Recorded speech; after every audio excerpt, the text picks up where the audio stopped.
بسم اللہ الرحمن الرحیم۔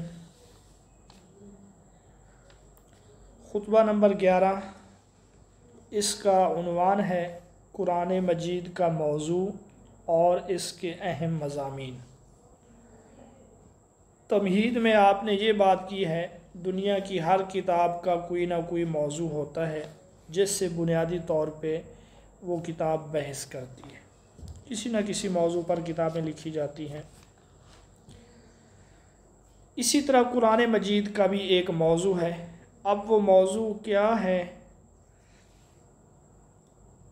یہاں اگر ہم دیکھیں قرآن مجید میں کیا چیزیں ہیں تو ہمیں محسوس ہوگا کہ اس میں فلسفیانہ ابحاث بھی ہیں۔ آپ سب جانتے ہیں، پہلے بھی میں نے آپ کو علم کلام اور فلسفہ میں یہ بات بتلائی ہے کہ فلسفی یا فلسفہ میں عام طور پہ جو سوالات پوچھے جاتے ہیں کہ انسان کیا ہے، اس کا آغاز کس طرح ہوا، کیوں ہوا، اور اسی طریقے سے کائنات کیا ہے، یہ فلسفیانہ ابحاث ہیں۔ اگر آپ قرآن مجید کا مطالعہ کریں تو آپ کو یہ چیزیں قرآن میں ملتی ہیں۔ قانون سے متعلق بھی قرآن میں ابحاث ہیں، مسائل ہیں، عدالت و ریاست کے بارے میں بھی ہیں، معاشیات کے بارے میں بھی ہیں، یعنی جو بھی علوم ہیں ان کے بارے میں قرآن مجید میں مباحث موجود ہیں۔ لیکن اس کے باوجود ہم یہ نہیں کہہ سکتے کہ قرآن فلسفہ کی کتاب ہے، معیشت کی کتاب ہے، قانون کی کتاب ہے۔ اب جو قرآن کا بنیادی موضوع ہے وہ یہ ہے، اس زندگی میں انسان کی صلاح اور اخروی زندگی میں انسان کی فلاح۔ ٹھیک ہے، یہ موضوع ہے کہ اس زندگی میں کس طریقے سے صلاح اور اخروی زندگی میں انسان کی فلاح کو کیسے یقینی بنایا جائے۔ پورے قرآن مجید میں اسی بنیادی مضمون سے بحث ہوتی ہے، باقی جو بھی ابحاث ہیں وہ اس کے لیے معاون ہیں۔ اب یہاں ایک سوال یہ پیدا ہوتا ہے کہ قرآن مجید کے علاوہ جو دیگر علوم و فنون ہیں ان کا دعویٰ بھی یہی ہے، وہ ان میں بھی یہی کہا جاتا ہے کہ اس مضمون کا بنیادی مقصد زندگی کی صلاح اور فلاح ہے۔ جیسے آپ معیشت کی تعریف اگر دیکھ لیں کہ معیشت یہی ہے کہ مادی فلاح و بہبود کے لیے، تو پھر قرآن میں اور ان علوم میں کیا فرق ہے؟ تو دو فرق بن سکتے ہیں۔ پہلا فرق یہ ہے، قرآن مجید انسان کو ایک جامع، متکامل اور متوازن وجود قرار دیتا ہے، انسان سے ایک کلی وجود کے طور پہ بحث کرتا ہے۔ یعنی قرآن مجید پورے انسان سے ہر لحاظ سے بحث کرتا ہے، جبکہ جو دیگر علوم ہیں ان میں یہ چیز نہیں ہے۔ معیشت میں انسان کی زندگی کے صرف ایک پہلو کے بارے میں بات کی جاتی ہے کہ وہ کماتا کیسے ہے اور خرچ کہاں پہ کرتا ہے، باقی اس کی صحت، بیماری، دن رات، ان سے وہ بحث نہیں کرتا۔ اسی طریقے سے اگر ہم سیاست کو دیکھیں، وہ بھی انسان کی ایک زندگی کے بارے میں ہے، مکمل بحثیت مجموعی انسان کے وہ بھی نہیں ہے۔ اسی طرح دیگر علوم ہیں، تو یہ فرق ہے قرآن اور دیگر علوم میں۔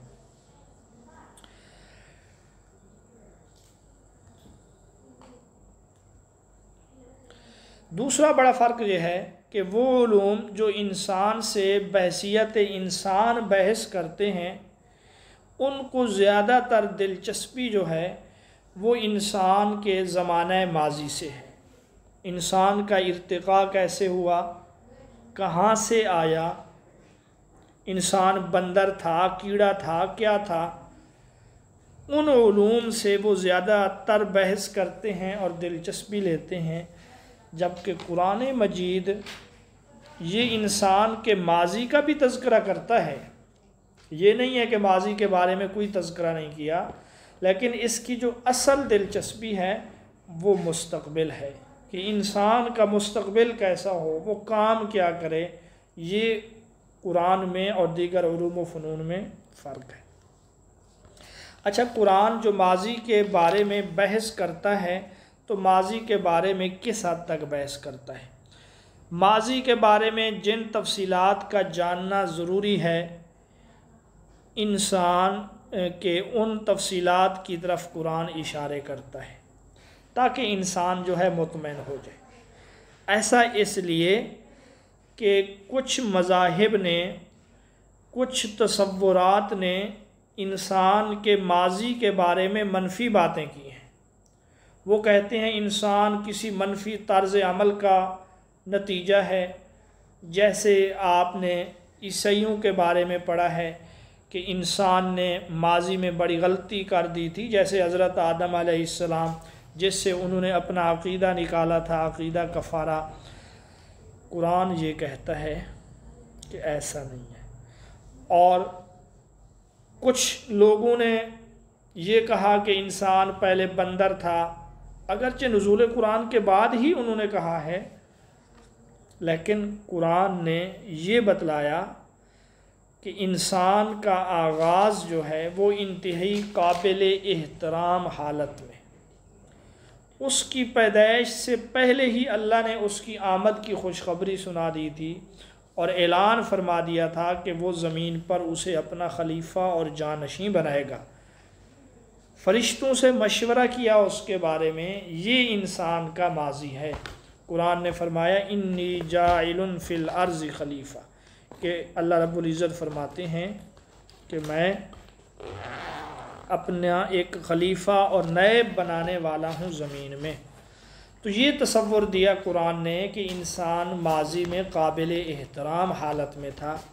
اب اس کے بعد قرآن نے ماضی کا تذکرہ نہیں کیا، اس لیے کہ زیادہ ضرورت ہی نہیں تھی۔ اس کے بعد قرآن نے مستقبل کا تذکرہ کیا کہ مستقبل میں انسان کے لیے کون سی چیزیں نقصان دہ ہیں، کون سی چیزیں اس کو بگاڑ سکتی ہیں، اور مستقبل میں کون سی چیزیں جو ہیں اس کے لیے فائدہ مند ہیں۔ قرآن نے ان چیزوں کے بارے میں زیادہ تر بحث کی ہے۔ تو اب موضوع کا تو ہمیں پتہ چل گیا کہ قرآن کا موضوع ہے اس زندگی میں انسان کی صلاح اور اخروی زندگی میں فلاح۔ اب قرآن کے اس موضوع سے تعلق رکھنے والے جو مضامین ہیں وہ کون سے ہیں؟ تو ان مضامین کو ہر زمانے کے علماء نے اپنے اپنے انداز سے بیان کیا ہے۔ ڈاکٹر صاحب نے اس خطبے میں 5 تو وہ مضامین بیان کیے جو شاہ ولی اللہ کے ہیں، جن کو ہم پڑھتے آئے ہیں علوم خمسہ یا علوم پنجگانہ، اور 5 ڈاکٹر صاحب نے اپنی طرف سے بھی بیان کیے ہیں۔ تو ڈاکٹر صاحب کہتے ہیں کہ شاہ ولی اللہ تذکیر کا لفظ استعمال کرتے ہیں، تذکیر کا معنی یاد دلانا، تو قرآن بھی اپنے مضامین اور جو بنیادی تعلیمات ہیں ان کی بار بار یاد دہانی کراتا ہے۔ ان میں سب سے پہلے ہے تذکیر باحکام اللہ، یعنی اللہ کے احکامات کو یاد دلانا۔ اس کی تفصیل فقہا کے ذمے ہے، اس کا اختصاصی طور پہ مطالعہ بھی فقہا کرتے ہیں جو قرآن و مجید میں غور و فکر کر کے احکام کو مرتب کرتے ہیں، اور فقہا یہی کہلاتے ہیں۔ پھر شاہ ولی اللہ رحمۃ اللہ علیہ نے الفوز الکبیر میں تذکیر باحکام اللہ کو 4 ذیلی عنوانات میں بیان کیا ہے کہ تذکیر باحکام اللہ یعنی اللہ کے احکام، وہاں ہم نے پڑھا ہے چاہے ان کا تعلق عبادات سے ہو، چاہے ان کا تعلق معاملات سے ہو، چاہے ان کا تعلق تدبیر منزل سے ہو، چاہے ان کا تعلق سیاست مدن سے ہو، یہاں پر پھر وہی باتیں ہیں۔ تو تذکیر باحکام اللہ کے 4 عنوانات یا اس کی 4 شاخیں ہیں۔ نمبر 1 عبادات، عبادت کی جمع ہے۔ عبادت اس تعلق کو کہتے ہیں جو براہ راست انسان اور اللہ کے درمیان، اللہ اور انسان کے درمیان جو تعلق، مثلا روزہ، نماز، زکوٰۃ، حج وغیرہ۔ دوسرا جو عنوان ہے وہ ہے معاملات، یہاں براہ راست انسان کا تعلق دیگر انسانوں کے ساتھ، جیسے گھریلو زندگی ہے، نکاح ہے، طلاق ہے، خرید و فروخت ہے، امن و جنگ ہے اور دیگر چیزیں جو یہاں پر شامل ہیں، اس کو معاملات کہا جاتا ہے۔ تیسرے نمبر پر ہے تدبیر منزل۔ منزل گھر کو کہتے ہیں، تو تدبیر منزل سے مراد انسان کی عائلی زندگی کی ترتیب، نظم، خاندان میں میاں بیوی، بچے، والدین، یہ چیزیں ہیں۔ اور آخری چیز ہے تدبیر مدن یا سیاست مدن، یعنی حکومتوں کے نظام کو چلانا، اس میں ہدایت و رہنمائی فراہم کرنا۔ تو علم الاحکام کے ضمن میں قرآن مجید نے عبادات کا تذکرہ بھی کیا، معاملات کا تذکرہ بھی کیا، عائلی زندگی کے احکامات بھی قرآن میں ہیں، اور اسی طریقے سے حکومت کے نظام کو چلانے کے بارے میں بھی ہدایت و رہنمائی قرآن میں موجود ہے۔ یہ پہلا موضوع ہے، مضمون ہے شاہ ولی اللہ کے نزدیک۔ دوسرے نمبر پر ہے علم مخاصمہ۔ لفظی معنی آپ جانتے ہیں، جھگڑا کرنا۔ مخاصمہ سے مراد قرآن نے دوسری اقوام یا دوسرے مذاہب کے ماننے والوں سے جو مکالمہ کیا ہے، فریق مخالف کے جو دلائل ہیں ان کا جواب دیا ہے، ان کے جو شبہات تھے ان کو دور کیا ہے۔ مخاصمہ کرنے والے کو متکلم اسلام یا متکلمین اسلام کہتے ہیں، یا مخاصمہ کرنا متکلم کی ذمہ ہے۔ قرآن نے 4 گمراہ فرقوں سے مخاصمہ کیا۔ یہود اور عیسائیوں کا تذکرہ گزشتہ خطبات میں ہو چکا ہے۔ اسی طریقے سے مشرکین ہیں جو بت پرست ہیں، اور آخری گروہ جو ہے منافقین، جن کا زیادہ تر تذکرہ مدنی صورتوں میں ہے، کیونکہ منافقین سے زیادہ جو واسطہ پڑا ہے وہ مدینہ میں پڑا ہے۔ شاہ ولی اللہ کے نزدیک تیسرا بنیادی مضمون ہے تذکیر بآلاء اللہ، اللہ کی نعمتوں کے ذریعے یاد دہانی۔ اس میں اللہ رب العزت کی خالقیت کا بھی بیان ہے، اس کی قدرت کاملہ کا بھی بیان ہے، اللہ کے جو خاص انعامات ہیں ان کا بھی تذکرہ ہے۔ اس میں وہ نعمتیں بھی ہیں جو اللہ نے انسان کی تخلیق سے، پیدائش سے پہلے تیار کر رکھی ہیں، چاند، سورج، پہاڑ، سمندر وغیرہ وغیرہ۔ تو ان نعمتوں میں اللہ کی صفت خالقیت بھی ہے، صفت رحمت بھی ہے، ربوبیت بھی ہے، تاکہ ہر وقت انسان ان کا مشاہدہ کرے، اللہ کی نعمتوں کی یاد دہانی کی وجہ سے وہ اللہ کی طرف متوجہ ہو۔ یہ تیسرا مضمون ہے۔ چوتھا بنیادی مضمون شاہ ولی اللہ کے نزدیک تذکیر بایام اللہ، یعنی انسانیت کی تاریخ کے گزرے ہوئے واقعات، اچھے انسان ہوں یا برے انسان ہوں، ان کے واقعات کو اس لیے بیان کیا جاتا ہے تاکہ پڑھنے والے اچھے راستے کو اختیار کریں اور برے راستے سے بچیں۔ یہ تذکیر بایام اللہ ہے، یعنی اللہ کے نیک بندوں کے واقعات بھی ہیں، اور جو بد لوگ تھے ان کے انجام بد کا تذکرہ بھی ہے۔ پانچواں اور آخری مضمون جو ہے وہ علم تذکیر بالموت وما بعد الموت، یعنی موت اور موت کے بعد آنے والے تمام واقعات کی یاد دہانی۔ یہ بھی عقیدہ آخرت جو قرآن مجید کا ایک اہم عقیدہ ہے۔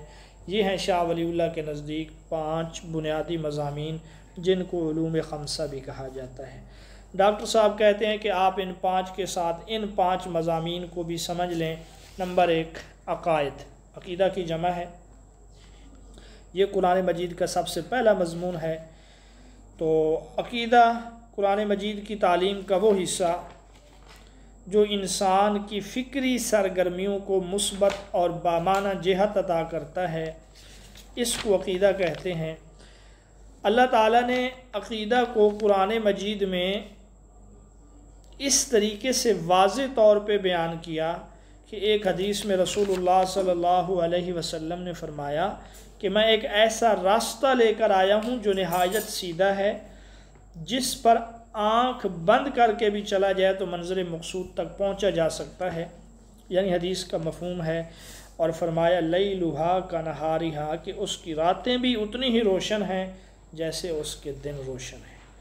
تو یہ عقائد کے راستے کو قرآن مجید نے اسی طریقے سے بیان کیا ہے، اور اس عقائد کو سمجھانے کے لیے اللہ نے جو ہے انبیاء کو بھیجا، کیونکہ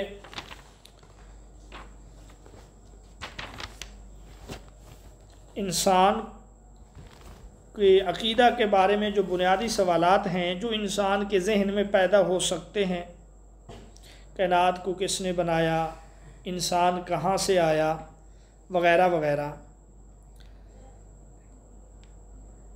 اب اس کے جواب کے لیے ایک صورت یا ایک طریقہ تو یہ تھا کہ اللہ پاک ہر کسی کے ذہن میں یہ بات ڈال دیتا، عقل میں یہ بات ڈال دیتا کہ تم اپنے ذہن سے کام لو اور اپنے لیے نظام زندگی بناؤ۔ تو یہاں پر بھی آپ جانتے ہیں ذہنوں میں، عقلوں میں، دماغوں میں کئی تصورات آتے ہیں، ان میں فرق ہوتا ہے، تو اس لحاظ سے یہاں افراتفری اور انتشار ہوتا، اس لیے اللہ نے اس طریقہ کو اختیار نہیں کیا۔ دوسرا طریقہ یہ ہے، یا یہ ہو سکتا تھا کہ تمام لوگوں کے تمام سوالات دے دیے جاتے قرآن میں، تمام لوگوں کے۔ اب اگر تمام لوگوں کے تمام سوالات قرآن میں دے دیے جاتے تو پھر عقل اور اسی طریقے سے انسانی دماغ کا تو کوئی فائدہ نہ ہوتا، سب کچھ تو پہلے سے اس کو ملا ہوا ہے، اور پھر انسان ایک روبوٹ کی مانند ہوتا۔ تو اللہ نے اس لیے تمام سوالات کے جوابات نہیں دیے قرآن میں، نیز اگر دے بھی دیے جاتے تو پھر قرآن کتنا بڑا ہوتا، لوگوں کے سوالات تو ختم نہیں ہوتے۔ یہ طریقہ بھی اللہ نے اختیار نہیں کیا عقائد کو سمجھانے کے لیے۔ اب جو آخری طریقہ یا آخری راستہ ہے وہ اللہ رب العزت نے قرآن مجید میں اختیار کیا کہ منظم اور مربوط انداز میں عقیدے کی بنیاد اور اساس اور اصول لوگوں کو دے دیے، اور ان اصولوں کے ذریعے جو ہے انسان صحیح منزل تک پہنچ سکتا ہے۔ جیسے ایک ریگستان ہو، اگر اس میں کسی شخص کو چھوڑ دیا جائے اور کہا جائے کہ اس سمت میں جو ہے تم جاؤ، منزل ہے، تو ریگستان میں ایسے ہوتا ہے، شاید آپ کا تجربہ ہوا ہو، ہر طرف زمین ایک ہی جیسی، انسان کو کچھ پتہ نہیں چلتا کہ وہ کدھر سے جا رہا ہے کدھر سے آ رہا ہے، تو وہ وہاں پہ گم ہو جاتا۔ دوسرا یہ ہے کہ ریگستان میں کچھ نشان لگا دیے جائیں کہ ان نشانات کی مدد سے چلتے جاؤ تو تم منزل مقصود تک پہنچ جاؤ گے۔ تو قرآن مجید نے اسی طریقے سے ایک واضح راستہ دیا ہے، اس کے نشانات بتلائے ہیں، اور یہ راستہ اس قدر واضح ہے کہ رسول اللہ نے فرمایا کہ اس کی راتیں بھی اتنی روشن ہیں جیسے اس کے دن روشن ہیں۔ عقائد بنیادی طور پہ یا عقائد کی بنیادیں کتنی ہیں تو دیکھیں، عقائد کی بنیادیں 3 ہیں، یعنی مشترکہ عقائد وہ 3 ہیں۔ انبیاء نے جن عقائد کے بارے میں دعوت دی ہے، توحید، رسالت اور معاد۔ معاد کا مطلب اللہ سے ملاقات کے لیے ایک وقت مقرر ہے، اور اس ملاقات کی تفصیلات کا تذکرہ قرآن مجید میں موجود ہے۔ اس سے کیا مراد ہے جی؟ اس سے مراد قیامت ہے۔ عقیدہ توحید، توحید کی آپ جانتے ہیں 3 قسمیں ہیں، ذات میں توحید، صفات میں توحید، صفات کے تقاضوں میں۔ تو اللہ رب العزت نے عقیدہ توحید کو بیان کرتے ہوئے ذات و صفات کو واضح طور پہ بیان کیا ہے۔ اللہ کی صفات کے بارے میں ماضی میں جو گمراہیاں آئیں یا مستقبل میں جو لوگ گمراہ ہو سکتے تھے صفات کو لے کر، قرآن نے ان گمراہیوں کا راستہ پہلے ہی روک دیا۔ مثلا ہندو جو ہیں وہ کروڑوں خدا مانتے ہیں، اللہ رب العزت نے اس گمراہی کو بھی پہلے سے ہی ختم کر دیا کہ وہ وحدہ لا شریک ہے، اور تمام صفات اسی میں ہیں۔ یہ نہیں ہے کہ ہندو جس طریقے سے کہتے ہیں کہ خدائے خالق تری مورتی میں سے برہما ہے، اور خدائے محیی زندہ رکھنے والا، باقی رکھنے والا وہ وشنو ہے، اور مارنے والا، تباہ و برباد کرنے والا خدا جو ہے وہ شیو ہے۔ اللہ نے اس چیز کی بھی نفی کر دی ہے۔ اسی طریقے سے یہودیوں کا یہ عقیدہ کہ اللہ نے 6 دنوں میں زمین و آسمان کو بنایا، تمام چیزوں کو، اور 7ویں دن اللہ نے تھک کر آرام کیا۔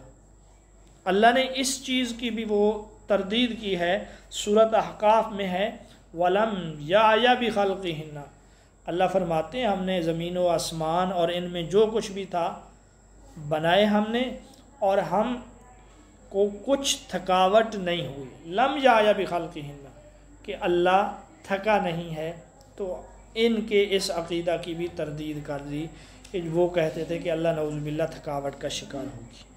اسی طریقے سے کچھ اقوام کا یہ عقیدہ تھا کہ اللہ نے یہ کائنات کھیل کے لیے بنائے۔ وہ کہتے ہیں کہ رام نے اس کائنات کو کھیل اور تماشے کے لیے پیدا کیا، اور جب رام کا دل کرتا ہے اس کائنات کو ختم کر دیتا ہے، پھر اور بنا لیتا ہے۔ اللہ نے کیا فرمایا کہ ہم نے آسمان و زمین ما خلقنا السماوات والارض وما بینہما لاعبین، سورۃ الانبیاء میں، کہ آسمان و زمین اور ان کے درمیان جو کچھ ہے ہم نے کھیل تماشے کے لیے نہیں بنایا۔ تو گویا کہ اللہ کی صفات کے بارے میں، اللہ کی ذات کے بارے میں زمانہ ماضی میں جو گمراہیاں آ چکی تھیں، قرآن نے ان کا راستہ روکا ہے۔ اسی طریقے سے عقائد کے ضمن میں ایک بہت بڑی غلط فہمی جس کا انسان شکار رہتے ہیں، اور وہ غلط فہمی اپنے بارے میں ہے، قرآن نے اس کو بھی واضح کیا ہے۔ انسان جو اپنے بارے میں غلط فہمی کا شکار ہو جاتا ہے وہ 2 طرح سے۔ بعض اوقات انسان جب اس کو کوئی عہدہ مل جائے، بڑا ہو جائے، تو وہ غلط فہمی میں اپنے آپ کو خدا سمجھ لیتا ہے، فرعون سمجھ لیتا ہے، نہ جانے کیا کچھ سمجھ لیتا ہے۔ اور ایک اور غلط فہمی کہ احساس کمتری کا شکار ہو جائے تو پھر وہ اپنے آپ کو کیڑوں مکوڑوں سے بھی بدتر سمجھنے لگتا ہے، پھر وہ یہ کہتا ہے کہ انسان بندر سے بنا ہے وغیرہ وغیرہ۔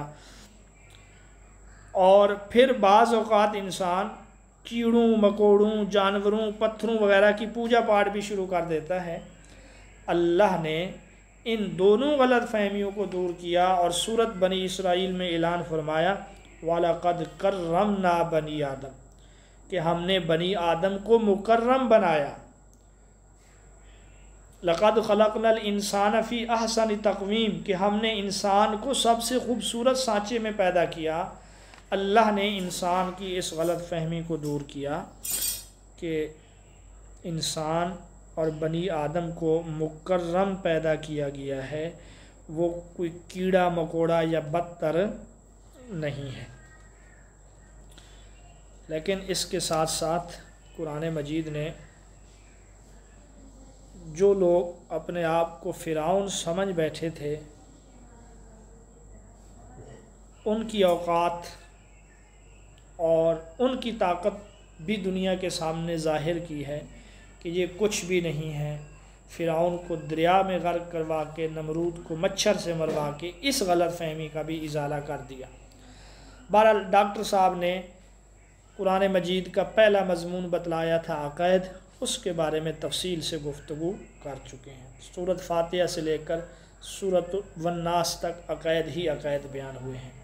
قرآن مجید کا دوسرا بڑا مضمون ہے احکام، جو انسان کی ہدایت اور تعلیمات کے لیے ہیں۔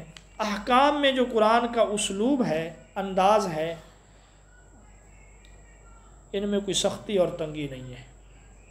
اللہ نے فرمایا کہ وَيَضَعُ عَنْهُمْ إِصْرَهُمْ وَالْأَغْلَالَ الَّتِي كَانَتْ عَلَيْهِمْ، کہ یہ جو پیغمبر ہم ان میں مبعوث کر رہے ہیں، يَضَعُ عَنْهُمْ إِصْرَهُمْ، کہ یہ ان کے بوجھ اور وہ طوق جو ان پر تھے ان کو ختم کر دے گا۔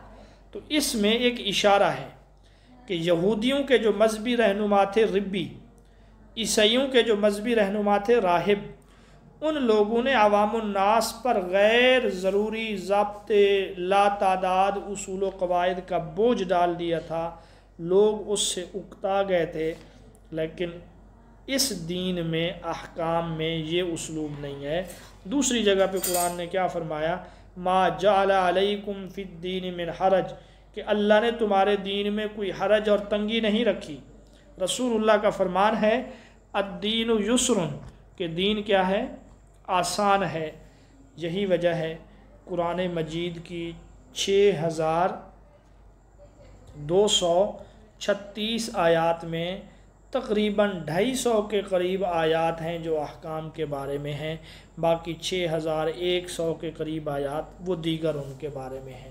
تو احکام بہت کم دیے ہیں تاکہ لوگوں پر بوجھ نہ ہو۔ آپ دیکھ سکتے ہیں کہ 24 گھنٹوں میں صرف 1 گھنٹہ جو ہے وہ نماز کے وقت کے لیے، باقی انسان آزاد ہے۔ تیسرا بنیادی مضمون وہ ہے تزکیہ نفس اور احسان اور اخلاق۔ یہ تیسرا بنیادی مضمون ہے قرآن مجید کا۔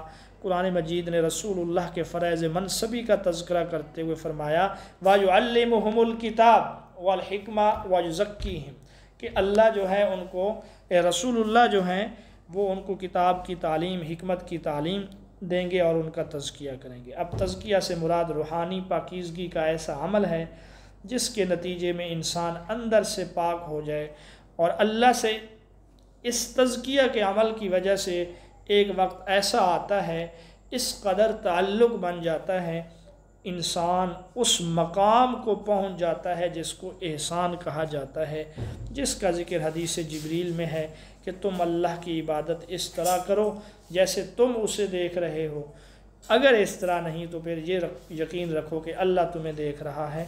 آپ جانتے ہیں کہ حدیث جبریل میں 4 سوال پوچھے گئے تھے۔ ایک لحاظ سے دیکھا جائے تو تزکیہ اور احکام یہ آپس میں ان کا تعلق ہے گہرا۔ احکامات کا زیادہ ذکر مدنی صورتوں میں ہے، اخلاق و تزکیہ کی ہدایات مکی اور مدنی دونوں جگہوں پر ہے۔ اب مکی صورتوں میں اخلاق کے تذکرے کی حکمت کیا ہے؟ مکی صورتوں میں اخلاق بیان کر کے یہ بتلایا گیا کہ اخلاق پر عمل کرنے کے لیے ریاست کی ضرورت نہیں ہے، قانون کی ضرورت نہیں ہے، کسی سیاسی ادارے کی ضرورت نہیں ہے۔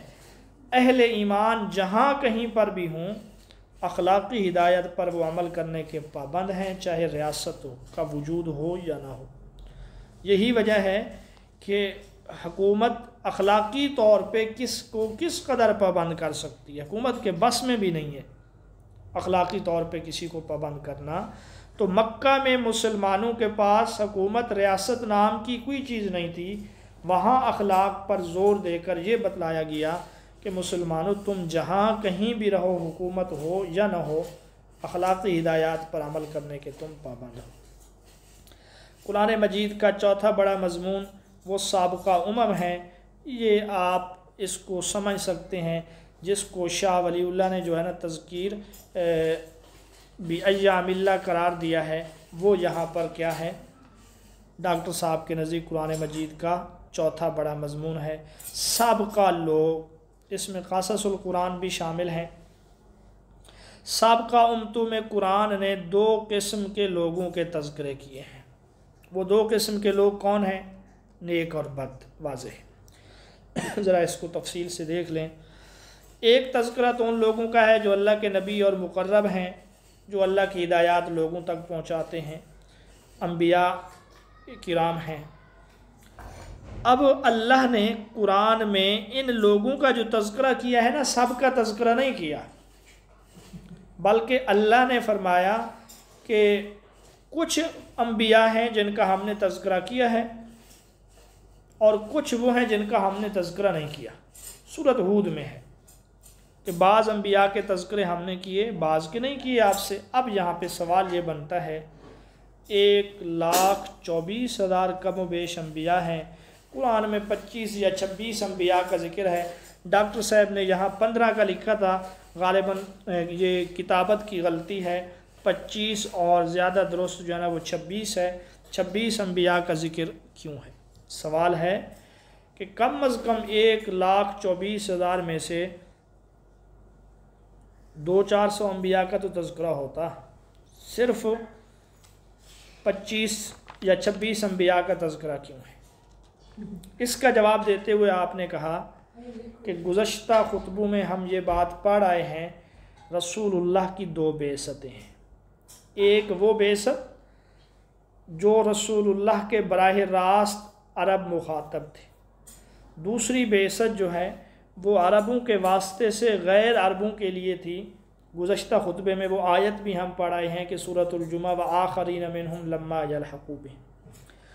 اب اگر اللہ وہ جو براہ راست عرب مخاطب تھے ان کے سامنے ان انبیاء کا تذکرہ کرتے جو چین میں آئے، جو ہندوستان میں آئے، یا جو وہ انبیاء جن کا نام کبھی ان لوگوں نے نہیں سنا ہوا تھا، تو وہ لوگ تو ماننے سے پہلے اس تاریخی بحث میں پڑ جاتے کہ آیا واقعی یہ نبی ہیں بھی نہیں ہیں، بھئی اس بات پہ تحقیق کرو یہ نبی تھے یا نہیں تھے، تو پھر وہ ایک تاریخی بحث میں پڑ جاتے جو قرآن کا مقصود نہیں تھا۔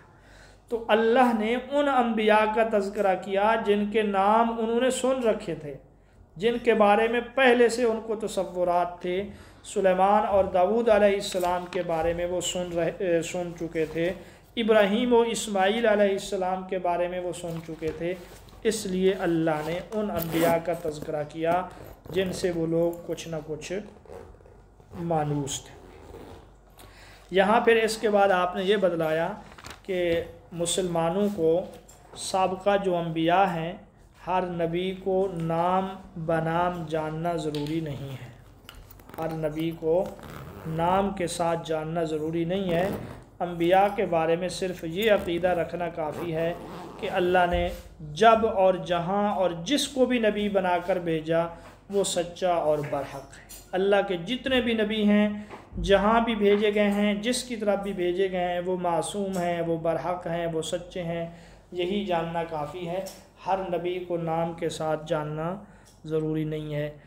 وہ آپ نے لطیفہ بھی سنا ہوگا نا کہ ایک عورت پیر صاحب کے پاس گئی تھی اور کچھ کسی مسئلے کے بارے میں، تو پیر صاحب نے یہ کہا کہ آپ کا مسئلہ ذرا بھاری ہے، ہر نبی کے نام کا 1 روپیہ آپ کو صدقہ کرنا ہوگا۔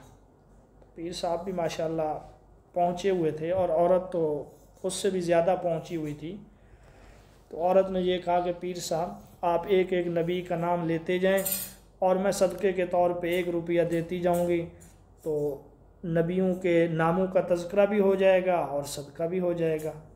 اب نبیوں کے نام زیادہ سے زیادہ حدیث میں قرآن میں 30 سے 40 ہی ہیں، اس سے زیادہ تو نہیں ہیں۔ تو بہرحال کہنے کا مطلب یہ ہے کہ انبیاء کو نام کے ساتھ جاننا ضروری نہیں ہے۔ اچھا جی، سوال یہ ہوا تھا کہ 25 انبیاء کا تذکرہ کیوں ہے؟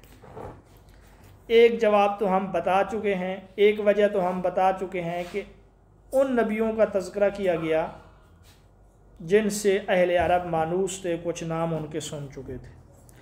دوسری وجہ یہ ہے کہ نبیوں کا تذکرہ قرآن میں تاریخ کی حیثیت سے نہیں ہے۔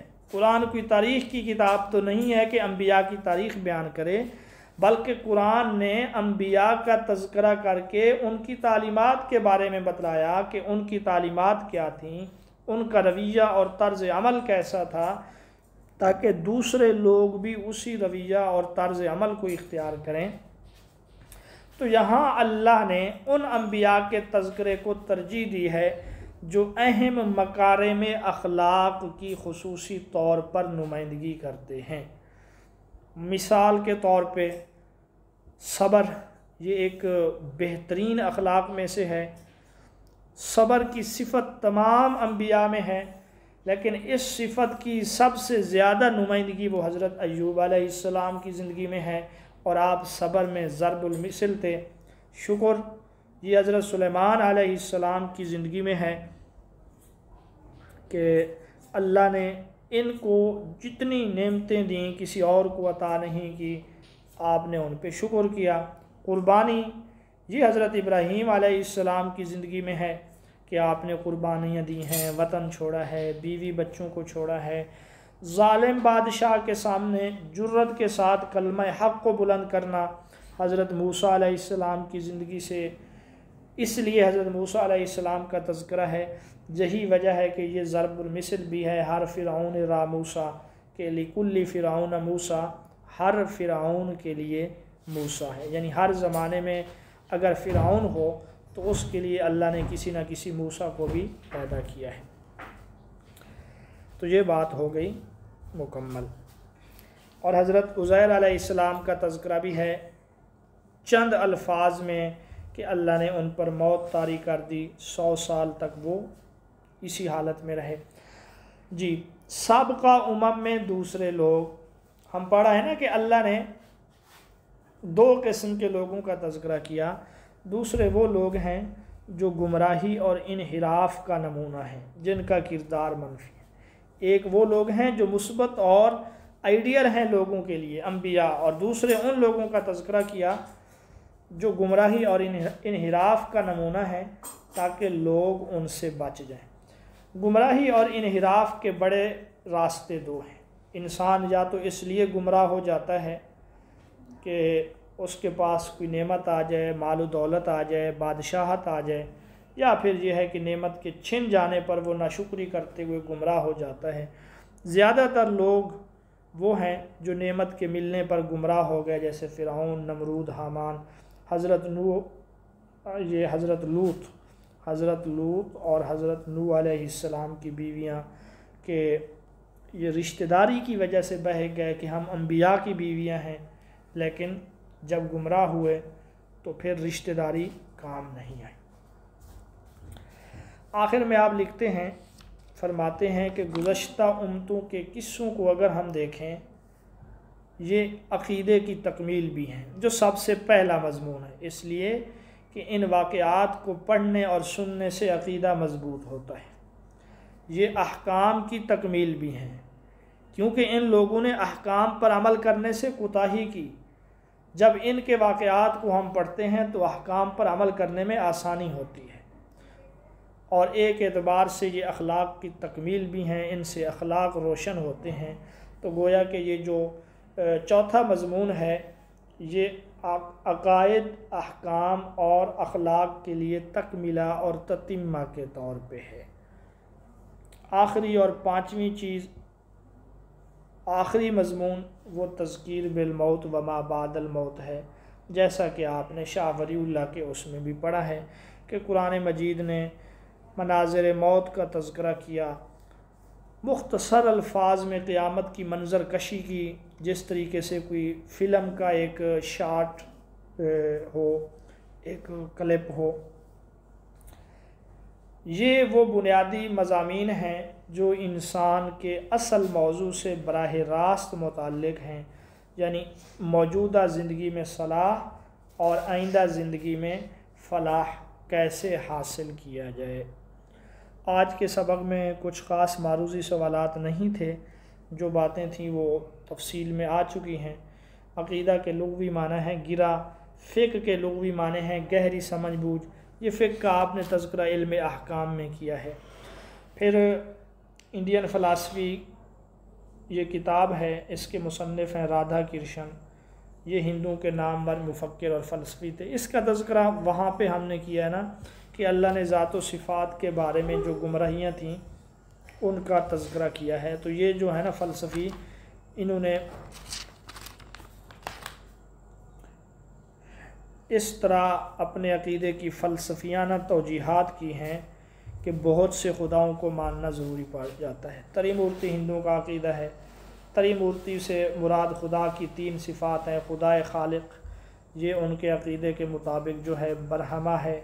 پھر خدائے محیی، یہ ان کے عقیدے کے مطابق وشنو ہے۔ پھر خدائے ممیت، مارنے والا، یہ ان کے عقیدے کے مطابق جو ہے شیو ہے۔ ایک قوم کا عقیدہ ہے کہ رام نے کھیل کے طور پہ یہ کائنات پیدا کی، اس کا تذکرہ بھی میں نے کیا۔ منافقین کا ذکر جو ہے مدنی صورتوں میں ہے۔ تو یہ آج کا ہمارا خطبہ تھا۔